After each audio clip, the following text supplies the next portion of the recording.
rencong kiri kanan, Pulau 4 pulau bisa hilang. hilang. No viral, no popular. Viralnya berita kemarin, katanya abang udah diganti nih dari ketua Forbes.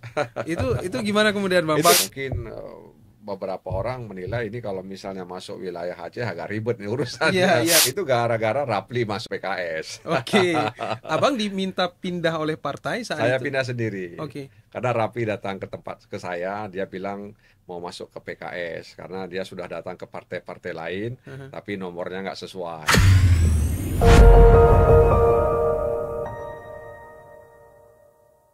Baik, assalamualaikum warahmatullahi wabarakatuh. Waalaikumsalam. Selamat datang kembali sahabat Serambi Talk di episode yang kedua. Kali ini kita akan mengupas sebuah isu yang sempat memicu sedikit perdebatan ataupun perhatian publik baru-baru ini, yaitu soal perebutan 4 pulau oleh Provinsi Aceh dan Provinsi Sumatera Utara, dan pada akhirnya sudah berujung 4 pulau itu kembali ke Provinsi Aceh.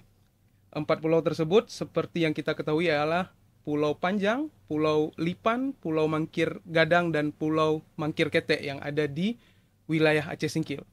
Beberapa waktu lalu, sahabat Serambi Talk sempat menjadi perdebatan sehingga memunculkan polemik, dan Gubernur Muzakir Manaf dan juga Gubernur Sumatera Utara sempat duduk, sempat bermusyawarah, dan akhirnya selesai di Jakarta baru-baru ini. Nah, untuk membahas isu ini, sahabat Serambi Talk sudah hadir bersama kita salah satu politisi Partai Keadilan Sejahtera yang cukup masyhur, namanya Bang Muhammad Nasir Jamil, atau sering kita panggil dengan Bang NJ. Oke. Assalamualaikum Bang, selamat datang Bang di Serambi Talk. Sehat Bang? Alhamdulillah. Ini sehat. Salah satu politisi yang sudah ada di Senayan 5 periode Bang ya. Dulu 1994 sempat jadi anggota DPRD Provinsi Aceh saat itu Bang. 99 ya Bang. 99 sampai 2004. Kemudian melangkah ke Senayan dan alhamdulillah terpilih sampai pemilu 2024 kemarin Bang. Ya, selamat datang Bang Nasir Jamil. Selamat datang dong teman-teman. Selamat datang di studio Serambi Talk Bang. Ini adalah edisi kedua. Dan sedikit kami bangga Bang, di episode pertama kemarin juga politisi Partai Keadilan Sejahtera yang hadir, walaupun sudah memilih untuk resign ya. Keluar. Bang Rafli Kandi juga sudah hadir ke sini. Kita ngobrol panjang lebar juga kemarin, random berbagai isu, termasuk isu politik dan isu keacehan. Dan hari ini alhamdulillah Bang Nasir Jamil sudah sempat hadir, berkesempatan hadir ke sini, ke studio Serambi Talk. Langsung saja nih Bang. Apa kabar sekarang Bang? Alhamdulillah baik, masih menjalankan tugas-tugas. Sekarang masih di Komisi 3 Bang? Masih, kita prajurit, jadi ditugaskan di mananya siap. Tapi sebelumnya, di periode sebelumnya komisi berapa Bang? Tetap di Komisi 3, kadang di DPR itu kadang di BKO kan kita, di BKO kan ke Komisi 2, kadang ke Komisi 8. Dilihat kadang-kadang kita praksi punya misi di komisi itu, lalu dilihat orang mana yang tepat untuk ditugaskan di situ, maka biasa ditugaskan mungkin satu masa sidang, lalu kembali lagi ke. Oh, berarti dalam satu periode itu bisa AKD-nya bisa berubah-berubah? Bisa berubah, itu berbeda dengan di daerah ya. Kalau di daerah kan nggak bisa, kalau di DPR itu bisa. Jadi bisa juga tidak satu masa sidang, mungkin 1 bulan ya, ditugaskan di situ, lalu kemudian dibalikan lagi ke komisi semula begitu. Tapi selama ini paling lama Abang di Komisi 3 Bang? Oh ya, di Komisi 3. Jadi saya pernah ditugaskan di Komisi 2, di Komisi 8, ya balik lagi ke Komisi 3. Jadi memang penjaga gawang di Komisi 3 gitu. Iya. Bang, 5 periode tadi ya Bang? Ya, alhamdulillah. 5 periode di DPR RI. Masyarakat Aceh, konstituen Abang ini sangat terjaga nih Bang. Ya. Artinya Abang masih terpilih sampai pemilu 2024. Sebenarnya apa sih Bang yang Abang lakuin selama ini?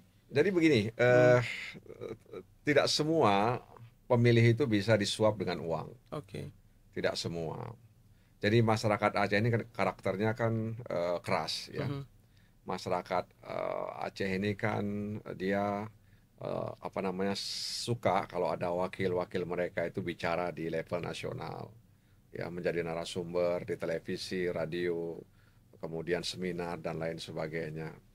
Jadi itu yang menjadi suplemen bagi saya dalam konteks pemilihan legislatif di samping Mhm. tupoksi yang saya miliki sebagai anggota DPR, ya, membentuk undang-undang, melakukan pengawasan, dan juga kemudian mendukung daerah-daerah terkait dengan anggaran-anggaran di daerah itu. Mhm.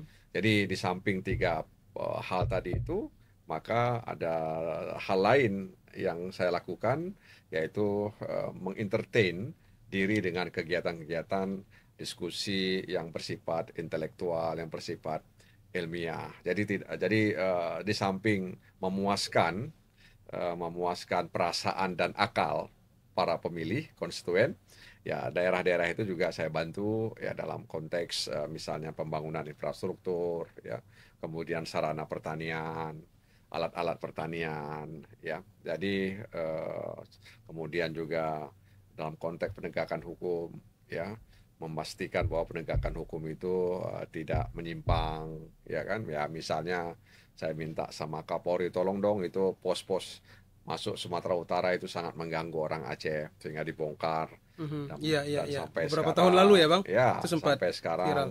masyarakat Aceh sudah lega kalau misalnya masuk di situ tidak dihantui, misalnya ada orang yang menjegat mereka begitu. Jadi di samping tiga hal tadi, saya selalu berusaha untuk memuaskan perasaan dan akal Mhm.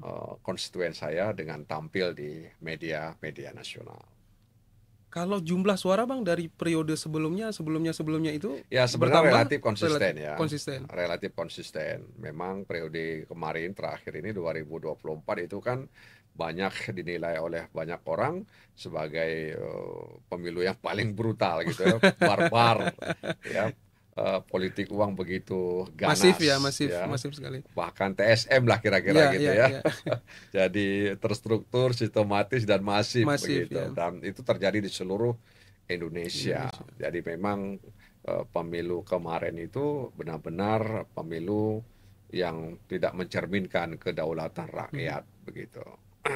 Jadi perolehan suara selalu konsisten, artinya lebih banyak suara pribadi Mhm. dibandingkan dengan suara partai, baik Oke. di dapil 1 maupun di dapil 2. Dan memang tidak ada politisi yang berani pindah dapil kecuali saya. Iya, Abang pindah dapil dari dapil 2 ke 1 ya, Bang? Dapil 1 ke Kedua, 2. Dari karena 3 periode di dapil 1 dan 1 pindah ke dapil 2. itu nggak ada kekhawatiran saat itu, Enggak, Bang. itu gara-gara Rapli masuk PKS. Oke. Abang diminta pindah oleh partai saat Saya itu. pindah sendiri. Oke. Karena Rapli datang ke saya, dia bilang mau masuk ke PKS karena dia sudah datang ke partai-partai lain, Aha. tapi nomornya nggak sesuai, ya, Oke. nomor urutnya nggak sesuai. Lalu dia bilang kalau ada Pak Nasir masih di dapil 1 itu sama saja saya sediakan tangga Eh, untuk Pak Nasir, ya eh, kan? eh. Ya udah kalau begitu, Intel itu lah. kalau begitu ya udah, berarti saya pindah saja. Oke. Saya pindah ke dapil 2, Teguh Rapli masuk ke dapil 1, tapi nggak boleh nomor 1, itu Mhm, jatahnya mhm, ketua DPW, saya bilang. mhm, Paling nomor 2 bisa dapat. mhm. Ya udah silahkan masuk ke PKS, masuk jadi caleg, dapil 1 saya pindah ke dapil 2. Udah nggak ada beban. Tapi kan konstituen Abang berubah nih ceritanya, Bang. Dari dapil 1 ke dapil 2, Bang. Ya, Nah, ya, Abang menggait. ya itu artinya kan konstituen saya konstituen cerdas gitu ya. Oke. Jadi memang banyak yang memperkirakan saya tamat ya Oke. ketika pindah dapil. Ya, beberapa kepala daerah waktu itu juga selesai saya terpilih, dia mengaku, wah saya pikir Pak Nasir tamat di sini. Ya, dia bilang, dan saya sering bilang, waduh sayang sekali ya Pak Nasir nambah pindah dapil. Ya sudahlah, selesailah dia katanya. Ternyata masih hidup dalam tanda kutip ya Iya, iya, iya. di politik ini. Jadi ya tetap merawat ya, merawat dan kemudian kita percaya bahwa Mhm, takdir itu mengejar yang punya nama, mhm, mhm. ya kan?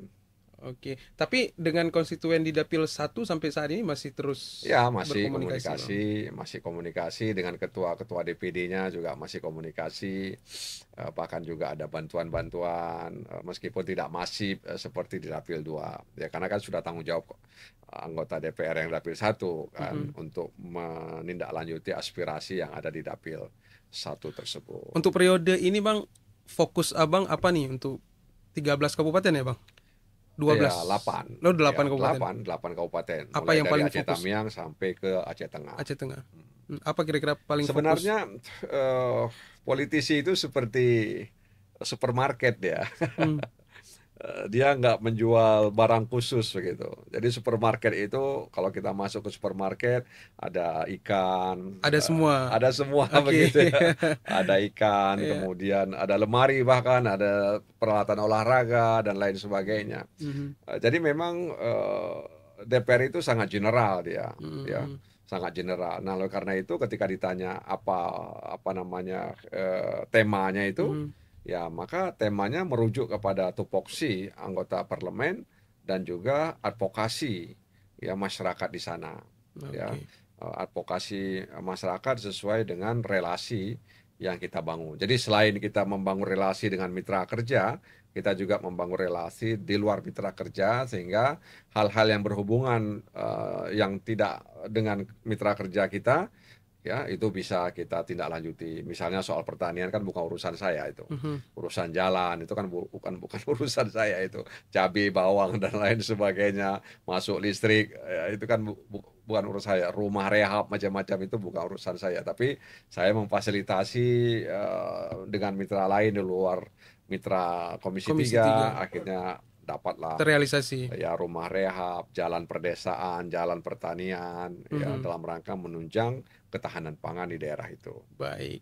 Baik, sahabat Serambi Talk, mungkin ini sedikit background ya, background ataupun karir dari seorang Bang NJ yang sudah sangat populer, sangat masyhur, juga sering kita lihat di televisi-televisi nasional. Kalau nggak salah Indonesian Lawyer Club juga baru-baru ini ada bahas soal ini juga. Ya, ada bahas soal 4 pulau Ya, di Bang, kita ILC. langsung masuk aja nih Bang ke 4 pulau nih. Oke.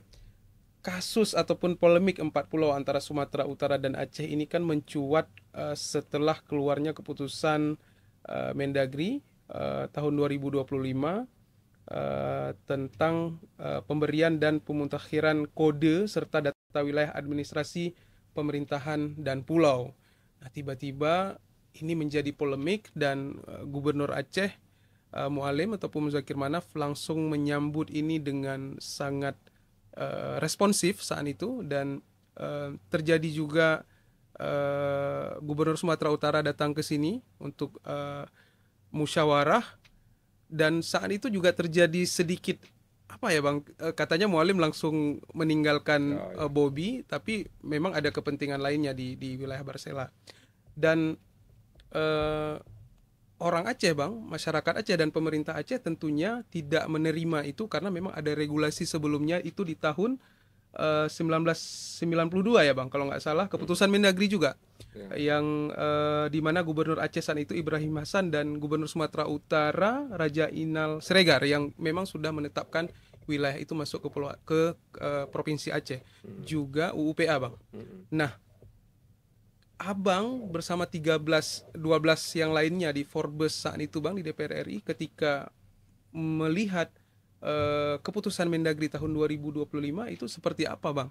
Langsung responsif juga atau gimana? Iya, sebenarnya kan keputusan yang sama itu kan sudah diterbitkan tahun 2022 ya. Oke. Waktu itu Saprijal kalau tidak salah saya atau Pak Bustami ya itu menjadi PJ Gubernur Aceh. Mhm, Saya mhm. tidak ingat betul Iya. apakah Saprijal atau Apakah Bustami Bustami Hamzah, Hamzah? Iya. ya kan? Mhm. Nah, jadi tahun 2022 keputusan yang sama itu cuman berbeda nomor itu Oke. sudah diterbitkan terkait dengan pulau itu milik Sumatera Utara. Mhm. Kenapa tidak ribut? Karena waktu itu masyarakat sedang menghadapi pemilu legislatif, pemilu Oke. presiden, Mhm. pemilihan kepala daerah, ya Karena sempat urus. tidak sempat urus itu. Kemudian rejim juga waktu itu masih PJ. Oke. Di pusat masih Pak Jokowi. Jadi Mhm. rejim di daerah dan rejim di pusat itu belum berganti. Dan Mhm. masyarakat sedang fokus menghadapi perhelatan demokrasi. Itu tahun 2022 Bang. Oke. 2022, makanya kan ada pernyataan saya, rencong kiri kanan, pulau kok Pulau bisa hilang, bisa hilang. gitu. Saya mengkritik kebijakan pemerintah Aceh, kenapa pulau itu bisa hilang, kenapa pulau itu bisa berpindah ke Sumatera Utara, saya kritik itu. Saat itu ya Bang. Iya, tahun 2022 Oke, itu, oke, oke. ya. Jadi saya katakan seharusnya dijaga pulau itu jangan sampai berpindah tangan. Nah, ternyata belakangan setelah tahun 2025 nomor-nomor keputusan itu diubah, Mhm. tapi isinya tetap sama, bahkan juga mungkin memasukkan misalnya pulau-pulau lain, ya, tapi bukan berkaitan dengan Aceh dan Sumatera Utara. Kan itu menimbulkan kehebohan karena Mhm. rejim sudah berganti semuanya itu. Nah, disitulah baru kita tahu ternyata perjalanannya itu sudah panjang, ya Mhm. kan? Mhm. Sejak 92, waktu itu Ibrahim Hasan sebagai gubernur, Raja Inal Siregar sebagai gubernur Sumatera Utara, disaksikan oleh Mendagri Rudini, Mhm. ya ada kesepakatan bersama bahwa 4 pulau itu masuk ke Wilayah Aceh. wilayah Ya. Aceh, dan itu kemudian ditindaklanjuti dengan pemasangan PBU lah, kalau singkatannya. Kemudian ada topografi dari Angkatan Darat tahun Iya. 1978, 78 ya. ya sebenarnya. Jadi itu menunjukkan secara administratif bahwa itu memang milik Milik Aceh. Aceh. Secara historis juga demikian. Jadi budaya budaya yang ada di situ memang menunjukkan dekat dengan budaya masyarakat di Aceh Singkil begitu. Mhm. Jadi dari situ kita dapat keterangan bahwa ternyata 2009 ada kekeliruan Iya, iya, yang iya. dilakukan oleh pemerintah Aceh, tidak memasukkan 4 pulau itu.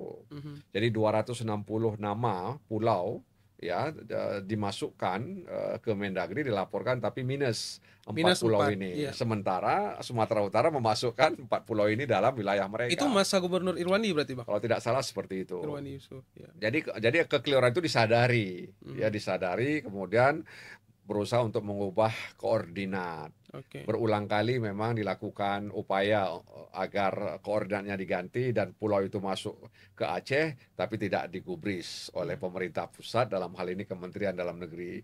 Ada revisi koordinat disampaikan, kemudian somasi kepada Kementerian Dalam Negeri, kemudian juga ada surat untuk Wapres, ya, bahkan juga kemudian ada tim survei bersama. Itu hampir semua tidak digubris, Mhm. diabaikan, ya, oleh pemerintah pusat, ya, sehingga kemudian lahirlah keputusan tahun 2022 tadi itu. Mhm. Jadi kalau kita membaca risalah rapat terakhir soal 4 pulau itu di Bali tanggal 21 Juli 2022, itu ada 8 Mhm. ada 8 institusi. Satu pemerintah Aceh, kedua Kemendagri, kemudian ada Badan Informasi Geospasial, ya, kemudian ada ATR, ya, kemudian ada juga institusi lain saya lupa namanya, ada Kemenko Marves, ada Kemenko Polhukam. Jadi dari 8 itu 5 mereka memberikan apa namanya catatan agar merujuk kepada SKB 1992. Mhm. Di situ Kemendagri tidak mencantumkan itu. Kalau Kemenko Polhukam meminta agar diberikan solusi yang bijak, ya, berdasarkan data yang objektif dan kondisi yang di lapangan. Nah, itu catatan dari Kemenko Polhukam. Sementara Kemenko Marves yang dipimpin Luhut pada waktu itu mengatakan bahwa tidak semua pulau yang dekat dengan satu daerah lalu otomatis pulau Milik. itu milik daerah Oke, itu. oke. Dia mencontohkan Christmas Island Mhm. yang dekat dengan Jawa Barat, Mhm. tapi itu milik Australia. Mhm. Nah, jadi dari situ kita sudah sudah bisa tebak ini. Ini Iya. kayaknya pulau ini mau diambil nih, Iya, ya iya, kan? iya, betul. Mau diambil itu.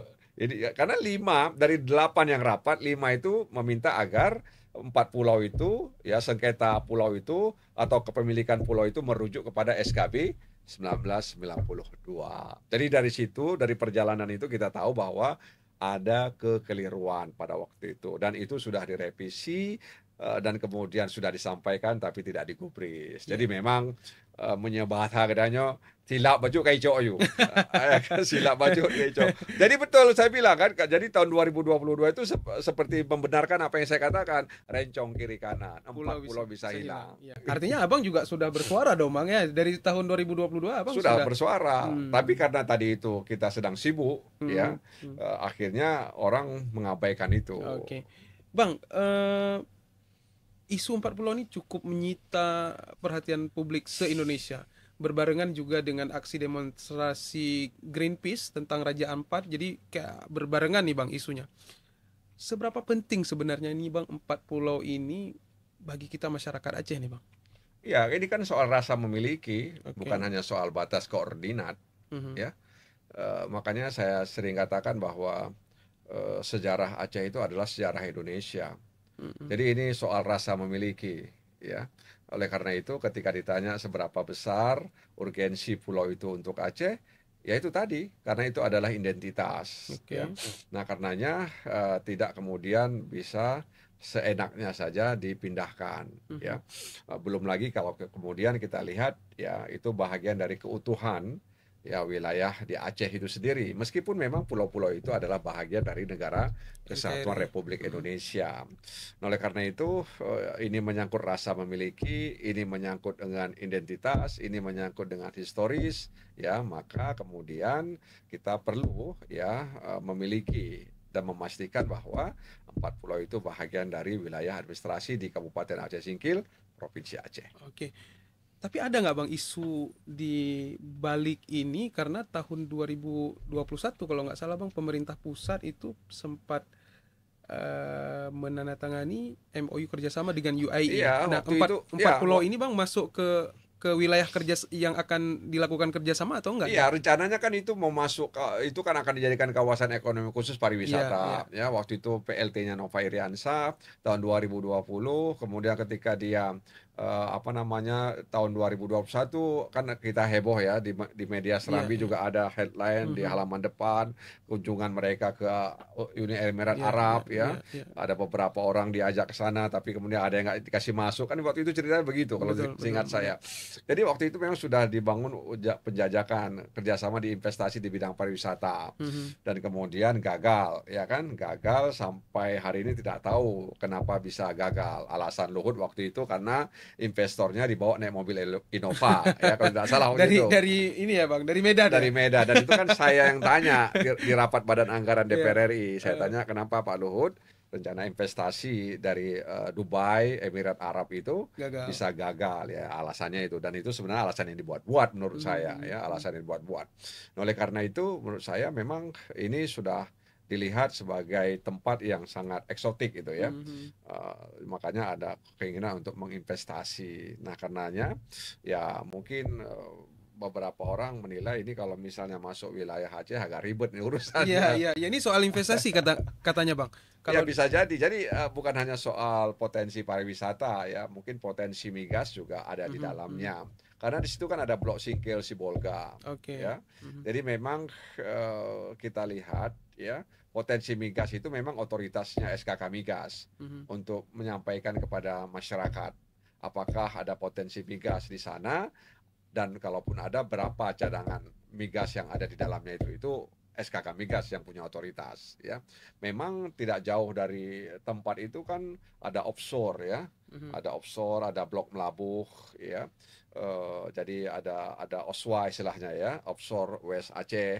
Ya, kemudian ada offshore North Aceh gitu ya. Jadi ada Andaman dan lain sebagainya. Jadi kalau kita lihat di sekeliling itu memang sudah ada potensi migasnya itu yang sedang hari ini sedang dieksplor gitu ya. Oleh karena itu ketika orang santer bicara bahwa selain pariwisata ada potensi migas, ya tentu saja ini menjadi perbincangan di Mhm. tengah masyarakat dan tentu saja masyarakat awam kemudian bilang kalau hanya soal pohon kelapa, kalau hanya soal ikan, tentu Mhm. nggak mungkin orang berebut dengan pulau Mhm. itu. Mhm. Artinya tidak mungkin kemudian ada orang ngotot pulau itu milik mereka Milik gitu mereka. atau memindahkan ke Sumatera Utara Mhm. begitu. Jadi ada potensi di dalamnya. Nah, kita tunggu saja ya. Kita tunggu saja karena memang kalau kita lihat kedatangan Bobi Nasution, Masinton Pasaribu ke Medan dengan jalur darat, lalu kemudian dia mengajak kelola bersama Sama. ya, mengajak kelola bersama itu kan menunjukkan bahwa ada sesuatu ya di situ terkait dengan potensi migas tadi itu. Oke. Nah, ini Bang, empat pulau sudah dikembalikan ke kita. Ya. Artinya goalsnya itu dapat ya. Jadi kita bisa mempertahankan wilayah dan identitas. Hmm. Nah, sekarang menurut Abang nih apa yang harus kita lakukan dengan empat pulau ini, Bang? Ya, meminta apa namanya meminta misalnya institusi yang terkait untuk mengklarifikasi isu tadi Mhm. ya isu Soal terkait dengan ada migas. potensi migas tadi Mhm. itu ya. Sehingga kemudian tidak menimbulkan tanda tanya Mhm. ya kan tanda tanya itu harus diakhiri ya dengan cara memberikan informasi kepada masyarakat secara jujur, ya, secara terus terang, kira-kira begitu. Apa benar ada potensi migas seperti yang diberitakan? Sebab memang tahun ini Kementerian SDM itu akan melelang lebih kurang 60 blok migas. Satu di antaranya itu blok Singkil Sibolga, ya. Oleh karena itu kan kita ingin pastikan apa betul nggak blok Singkil Sibolga itu, ya. Nah itu kemudian kan nanti melewati Tapanuli Tengah, ya, dan daerah-daerah sekitarnya. Oleh karena itu perlu sekali memastikan, ya, batas darat yang sudah selesai, yang kedua batas laut, ya, batas laut itu penting sekali dilakukan, dan kemudian juga pulau itu ya harus memang tergantung pada pemerintah mau ngisi atau tidak, ya. Mau isi untuk pariwisata kan butuh investasi, ya kan, tidak bisa menggunakan APBA atau APBN gitu, harus mengundang investor untuk mengelola pulau itu, ya, dan itu kan butuh waktu juga untuk mendatangkan investasi ke tempat itu. Yang kedua, kalau tadi untuk pariwisata, yang kedua tadi itu ya soal potensi migas tadi, ya, maka kita minta ya pemerintah Aceh, BPMA dan SKK Migas itu mulai melakukan komunikasi, ya, komunikasi apakah diperlukan kajian atau tidak, komunikasi dulu, dari komunikasi itu nanti baru kemudian ada tindak lanjutnya seperti apa, ya, sehingga kemudian tidak menimbulkan tanda tanya berkepanjangan dan harus diungkapkan apa adanya, ya, kalau ada, kalau tidak bilang, ya kan, meskipun masyarakat kalau dibilang ada percaya, dibilang tidak ada mungkin nggak percaya begitu kan, karena sudah terlanjur, ya, ada namanya blok Singkil Sibolga tadi itu, ya, jangan-jangan blok Singkil Sibolga itu kan mungkin seperti ya antara ada dan tidak juga begitu kan, lalu dibuat aja, ya, namanya juga usaha kira-kira pemerintah lewat SDM kan seperti itu. Tapi betul nggak Bang, katanya ada isu lagi bahwa memang ada pihak ketiga yang memang ingin wilayah ini masuk ke wilayah Medan. Ini mungkin informasi di Abang kan selaku di pusat ini lebih banyak nih Bang. Ya mungkin saja itu terjadi, ya. Ketika misalnya mereka mendengar ada potensi migas di dalamnya, maka kan mereka ini berusaha. Ya kalau menurut atau meminjam bahasa saya Didu itu maklar. Ya. Apalagi kalau pejabatnya di maklar. Kalau pejabatnya di maklar berarti dia punya fungsi dua itu, ya, pejabat dan maklar. Jadi maklar ini tentu saja ada di mana-mana dia, ya, ada di mana-mana. Dia mengintip peluang, ya kan, mendengar peluang, ya, kemudian dia berusaha untuk menjajaki peluang itu. Nah, maklar ini, ya, ya, atau bahasa lain juga agent bisa, ya, atau pengusaha juga bisa, ya, tapi maklar meminjam istilah saya Didu itu, ya, dia melihat bahwa ada potensi migas, sehingga ya tentu saja dia berusaha mungkin, ya, ini kan analisa, ya, berusaha agar kemudian 4 pulau itu masuk dalam wilayah Sumatera Utara, karena memang agak mudah urusannya. Kalau di Aceh ada BPMA. Segitu sulitkah kalau itu masuk ke wilayah Aceh dan harus berurusan dengan pemerintah Aceh, Bang? Ya mungkin mereka berpikir seperti itu kan pikiran mereka. Ya mungkin di sini ada BPMA, Badan Pengelola Migas Aceh, lalu ada bagi hasil yang diatur dalam undang-undang pemerintah Aceh 70-30. Sementara kan di Sumatera Utara nggak ada itu, nggak ada misalnya soal 70-30, tidak ada BPMA dan sebagainya. Jadi birokrasinya nggak panjang dalam pikiran mereka seperti itu. Ya, dalam pikiran mereka seperti itu. Apalagi misalnya ya ini Bobi Nasution, ya kan, Masinton Parsaribu, ya kan. Jadi mungkin maklar itu merasa dalam tanda kutip mungkin merasa nyaman kalau berkomunikasi dengan mereka. Ini kan asumsi yang kita bangun, ya, asumsi yang kita Tapi bangun. belum tentu benar juga, Bang. Iya, belum tentu benar juga. Tapi kalau melihat rentetan peristiwa itu, ya ada benarnya juga asumsi yang kita bangun itu, ya. Tapi kan ini semuanya di balik layar, di balik layar. Maklar itu kan bekerja di balik layar dia. Oleh karena itu asumsi yang kita bangun itu bisa saja benar dan bisa juga tidak. Ya, tapi seperti saya katakan tadi, kalau kita lihat rentetan peristiwa, ya kebenarannya itu hampir Hampir mendekati 100%. mendekati 100%. Oke Bang, kalau memang itu memang sangat berpotensi untuk migas, pariwisata dan segala macam, selaku utusan dari masyarakat Aceh Bang, apa kira-kira yang akan Abang lakukan bersama teman-teman Forbes lainnya untuk menggolkan empat pulau itu menjadi sesuatu yang berharga buat Aceh? Bukan Iya, hanya secara historis nih Bang. iya, makanya kan seharusnya setelah ini ya kita diharapkan, kami berharap ya bisa bertemu dengan Kementerian Dalam Negeri Mhm, ya untuk menanyakan status hukum pasca kesepakatan yang dibuat kemarin itu mhm, mhm, yang dilihat oleh Presiden langsung melalui Zoom meeting mhm, kan apa seperti apa kan kita evaluasi itu. mhm, Nah, lalu kemudian bertemu dengan Kementerian SDM, mhm. ya, ketemu dengan SKK Migas untuk memastikan ya apakah benar ada potensi itu. Meskipun mereka barangkali menjawabnya antara iya dan tidak, begitu ya, antara iya dan tidak. Ya Mhm. mungkin kesal kira-kira begitu ya, udahlah nggak ada kayak gitu kan, kira-kira seperti itu. Mungkin kalau misalnya pindah ke Sumatera Utara ada itu barang. jadi, jadi ya itu kan dalam rangka membangun komunikasi ya, Iya. kita tidak ingin pasca semua itu kemudian ada hubungan yang tidak harmonis ya Mhm. antara misalnya anggota DPR RI dan DPD RI asal Aceh dengan pemerintah pusat, dalam hal ini Kementerian Dalam Negeri, Kementerian SDM, dan juga SKK Migas begitu. Oke. Baik, Bang, komentar Abang beberapa waktu lalu sempat viral, Bang. Sempat viral di media sosial, di mana Abang sangat apa menyebutkan mengapresiasi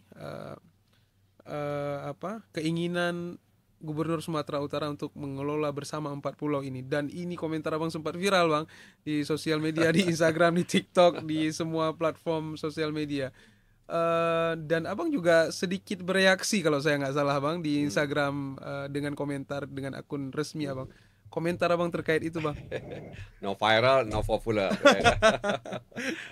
Jadi ya saya bilang itu sepertinya itu operasi juga ya, mungkin ada operasi Eh, menganggap kita ini sebagai rival ya, Oke. sehingga menggunakan akun-akun baik akun fake ya atau bodong Mhm. ya, dan juga akun-akun yang tidak seperti itu. Ya sebenarnya kita ini kan sebagai seorang politisi yang muslim dan juga muslim yang politisi, kita kan selalu merujuk kepada tiga hal. Ya, pertama nilai agama, lalu yang kedua nilai moral, dan yang ketiga nilai kemanusiaan. Jadi Mhm. politisi muslim dan muslim yang politisi itu rujukannya itu tiga. Ya. Jadi sebagai orang yang memiliki dan meyakini nilai tadi itu, maka kita harus benar-benar bisa menerjemahkannya gitu. Tamu itu harus kita hormati ya. Dia itu tamu mualim. Jadi Masinton dan Bobby itu kan tamunya mualim, Mhm, diterima mhm, oleh mhm. mualim di Di pendopo. Pendopo. Ya, Juga kemudian punya hubungan dekat ya Bang. ya, jadi dia datang sebagai tamu mualim, kebetulan saya ada di Banda Aceh, maka saya ngopi dengan mereka, mengantar mereka di bandara Mhm, mhm. misalnya. Lalu kemudian setelah mereka pulang, ditelepon dari Medan ya, dia wartawan dari Medan ya, mungkin dia juga bahagian dari rombongan tersebut, saya Mhm, tidak mhm, tahu. mhm. Dia tanya bagaimana pandangan Pak Nasir Jamil terkait dengan kedatangan Bobby dan Masinton Pasaribu dan keinginan Bobby untuk mengelola Empat, bersama empat ya pulau. potensi-potensi yang ada di situ, terutama mungkin potensi migas. Ya saya katakan sebagai seorang politisi yang merujuk kepada tiga nilai tadi, saya hormati ya, saya hormati. Jadi apresiasi itu maknanya menghormati kedatangan dia, ajakan dia. Sementara persoalan jadi atau tidak jadi itu bukan urusan saya. Itu bukan otoriti saya, itu otoritinya kepala daerah. Secara pribadi, secara keacehan, Abang juga tetap ingin empat pulau itu nggak boleh dikelola bersama, Jadi Bang. ketika ketika misalnya Kemendagri mengeluarkan keputusan tahun 2025 kemarin, tahun ini kan 29 Mei kami seluruh anggota DPR dan DPD Aceh kan mengeluarkan rilis kan, Iya. meminta agar presiden membatalkan SK itu. Itu kan posisi yang jelas, itu sikap Iya, yang iya, jelas, iya, iya. tegas gitu ya. Bahwa dia datang kita hormati itu soal lain gitu. Tidak ada Iya, kaitannya iya, iya. bahwa saya menyetujui pengelolaan bersama, Memang ya kan? jawabannya bukan itu ya, Bang. Bukan itu. Jadi kita hormati. Tapi kan kemudian kalau dalam politik ini jangankan gajah mati, lalat mati digoreng. Apalagi Menarik, gajah menarik, ya. Bang. Ya. Tapi no viral, no ini ya, Bang. Jadi no viral, no popular gitu No ya. populer. Jadi jangankan gajah, ya lalat mati pun digoreng. Ya digoreng ya. Tahu kan Tapi Bang, digoreng? seberapa pengaruh sih bagi Abang yang udah 5 Sebagai periode? seorang politisi, saya menganggap itu hal yang biasa. Biasa. Ya, saya merujuk selalu seperti kata pepatah, anjing menggonggong kapilah lalu. Ya, ya biarkanlah anjing itu menggonggong. Ya, apalagi kalau gonggongnya itu seperti ada udang di balik batu. Tapi kalau isu ini kemarin Bang, sempat sebelum pemilu nih Bang. Hmm. Ini kira-kira akan berpengaruh nggak untuk Abang? Ya, tentu akan digunakan oleh rival-rival politik Oke. ya untuk mendemarketing saya sebagai calon legislator gitu. Ya pasti saya nggak bilang katakan tidak, pasti itu berpengaruh. Itu akan digoreng sehabis-habisnya karena kan masyarakat kita kan literasinya kan nggak baik begitu ya. Belum bisa kita kan bagus dan mereka mudah terpengaruh, termakan dengan isu-isu yang tidak jelas seperti itu begitu. Ya tentu bisa saja kita tanggapi, kita klarifikasi, tapi kan itu capek ya, capek kalau misalnya itu terjadi pada pemilu atau sebelum pemilu legislatif begitu. Pastilah ya, sama seperti misalnya ada satu partai politik ya setahun sebelum pemilu tiba-tiba ketua partainya ditangkap. Nah, kan itu berdampak itu. Ya berdampak. Tapi untunglah setahun sebelum pemilu. Kalau misalnya mendekati pemilu pasti ini ya. Ya seperti ya, P3 misalnya kan pernah mengalami hal yang sama ya. Jadi PKS juga pernah mengalami hal yang sama gitu ya. Oleh karena itu sekali lagi memang kalau diandai-andaikan jika itu terjadi sebelum dan mendekati masa pemilu legislatif ya tentu berpengaruh. Oke, Bang, akibat dari viralnya berita kemarin, katanya Abang udah diganti nih dari ketua Forbes. Itu gimana kemudian Bang? Itu nggak ada kaitannya nggak sama ada kaitan ya. sekali. Tia Khalid kemudian jadi Sudah lama sebenarnya. Oke. Saya minta diganti. Oh, minta diganti berarti Bang. Minta diganti karena saya suka dua periode memegang sebagai ketua Forbes ya.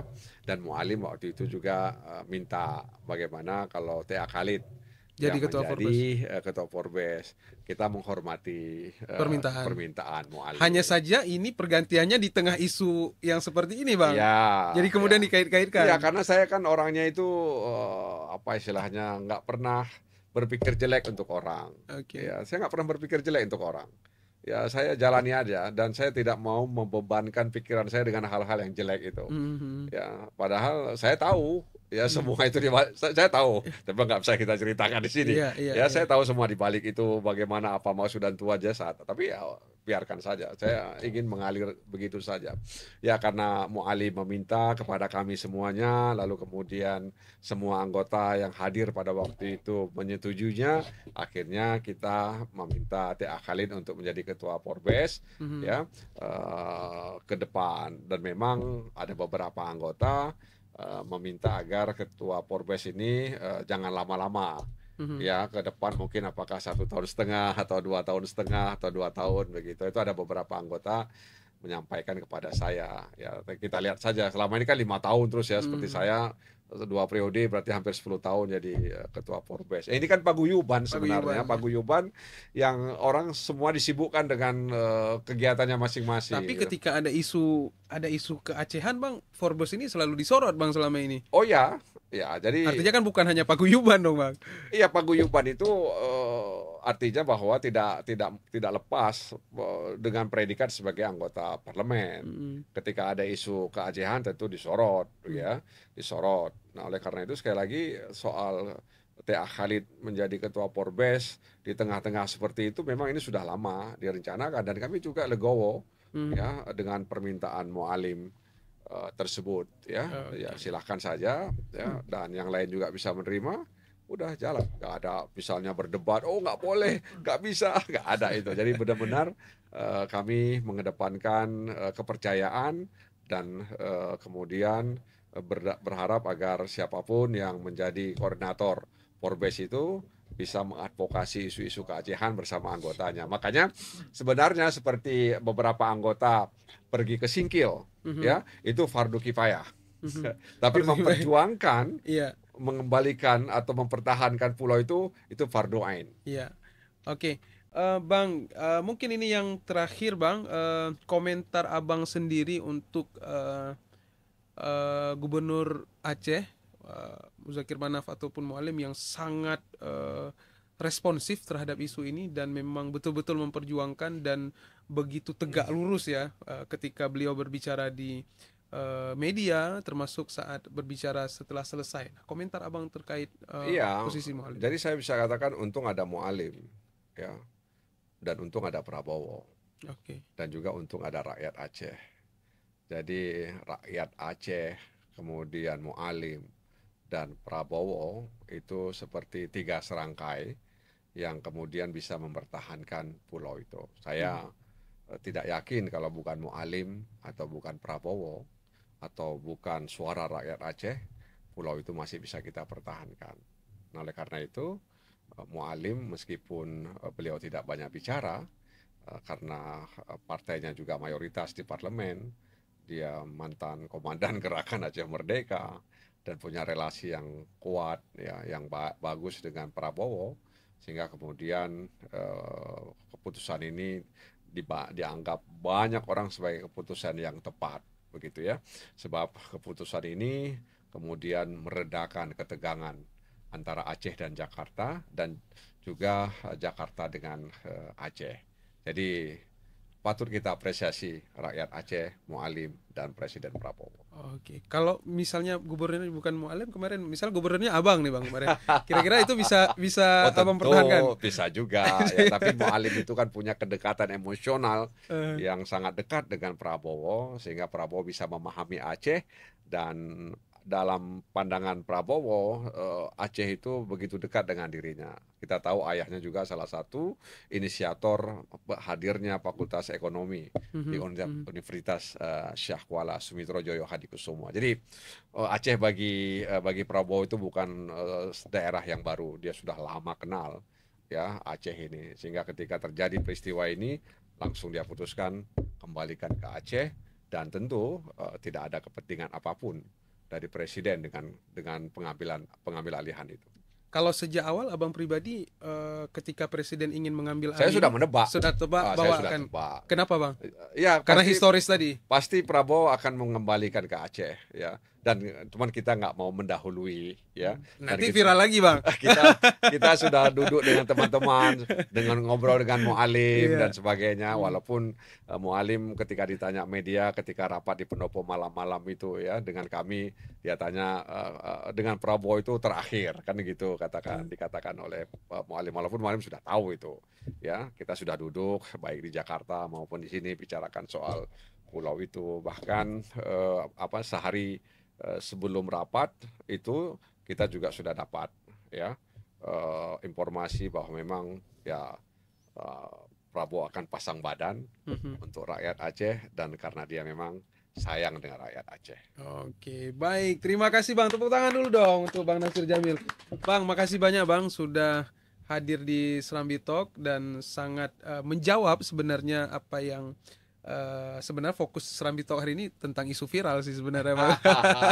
Kalau isu 4 pulau itu memang sudah terbahas Sudah dan selesai tapi mudah-mudahan sih sahabat Serambi Talk juga punya wawasan yang komprehensif ya terkait bagaimana sebenarnya isu ini, apakah dia berdiri sendiri ataupun ada apa di belakangnya. Dan tadi Abang sudah menjawabnya dengan sangat jelas ya. Dan kita tentunya Bang berharap apapun yang ada di sana. Kemarin Mualim sempat sampaikan konferensi pers di bandara itu menarik Bang. Semua yang ada di sana kita kelola Bang katanya. Migas, kelapa, termasuk biawak ya. Semua dikelola. Itulah Mualim. Dia selalu kadang-kadang menimbulkan kekocakan gitu. Iya. Dan itu mungkin jadi harapan baru juga Bang. Tentu sebagai masyarakat Aceh kita juga berharap Abang bersama teman-teman di DPR RI asal Aceh akan memperjuangkan ini Bang. Artinya goalsnya bukan hanya soal kepemilikan dikembalikan, tapi juga ada effort untuk kemudian ini ke depan dijadikan sesuatu yang sangat berharga bagi Aceh, bukan hanya secara historis Bang, tapi secara kebermanfaatan juga. Mungkin untuk closing statement dari Abang, silakan Bang.